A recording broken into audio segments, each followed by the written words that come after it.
The New York Times has hit back after President Donald Trump revealed that he met with the newspaper's publisher to discuss media coverage.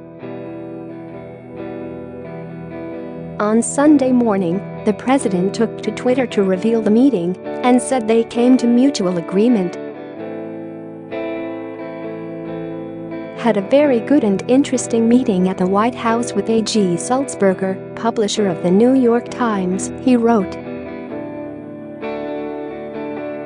Spent much time talking about the vast amounts of fake news being put out by the media and how that fake news has morphed into phrase, enemy of the people. Sad, however, Sulzberger said his point of attending was to raise concerns about the president's deeply troubling anti-press rhetoric. I told the president directly that I thought that his language was not just divisive but increasingly dangerous, he said in a statement. I told him that, although the phrase fake news is untrue and harmful, I am far more concerned about is labeling journalists the enemy of the people. According to a Times spokeswoman, the meeting was meant to be off the record, but Sulzberger had decided to reply based on the detailed notes he took with editorial page editor James Bennett, who was also at the meeting. The meeting took place on July 20th at the White House's request, the spokeswoman added. Sulzberger said that he believed Trump's language would lead to violence against journalists and was threatening the concept of a free press.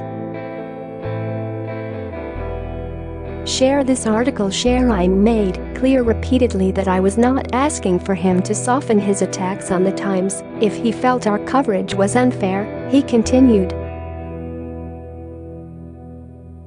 Instead, I implored him to reconsider his broader attacks on journalism, which I believe are dangerous and harmful to our country. Trump has been known to refer to media coverage that portrays him negatively as fake news.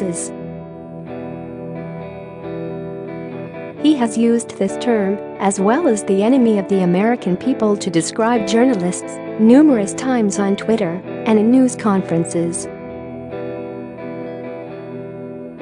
The president has called the Times a slew of insults and failing at least a dozen times. However, the Times has 2.3 million paid digital subscriptions, up 63.4% from 1 year earlier, according to Fortune. It is also the second most widely circulated paper in the country behind the Wall Street Journal.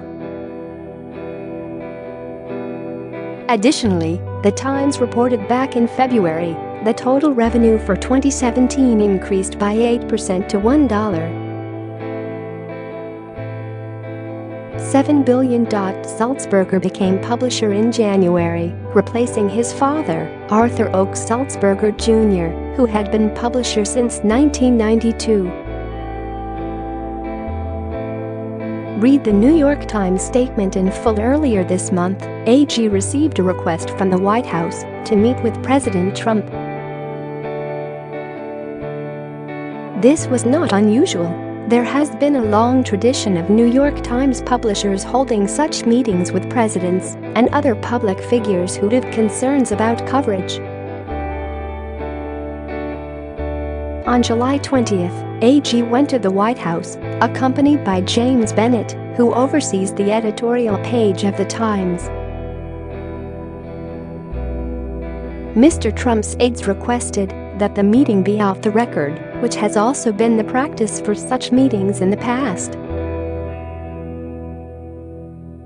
But with Mr. Trump's tweet this morning, he has put the meeting on the record, so AG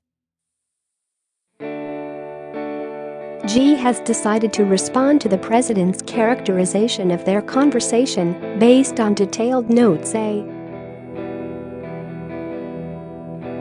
and James took. Statement of A.G. Sulzberger, publisher, The New York Times. My main purpose for accepting the meeting was to raise concerns about the president's deeply troubling anti-press rhetoric. I told the president directly that I thought that his language was not just divisive but increasingly dangerous.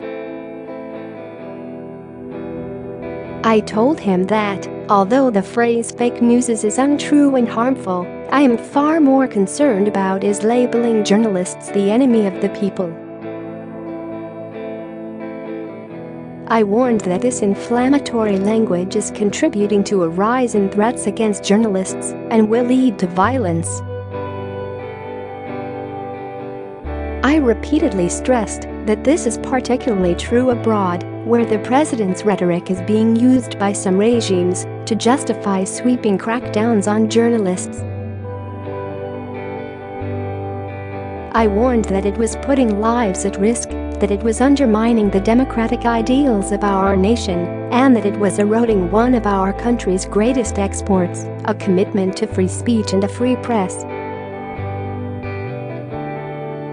Throughout the conversation, I emphasized that if President Trump, like previous presidents, was upset with coverage of his administration, he was of course free to tell the world.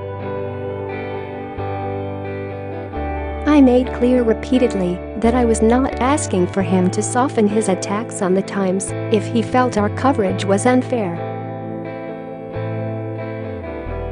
Instead, I implored him to reconsider his broader attacks on journalism, which I believe are dangerous and harmful to our country.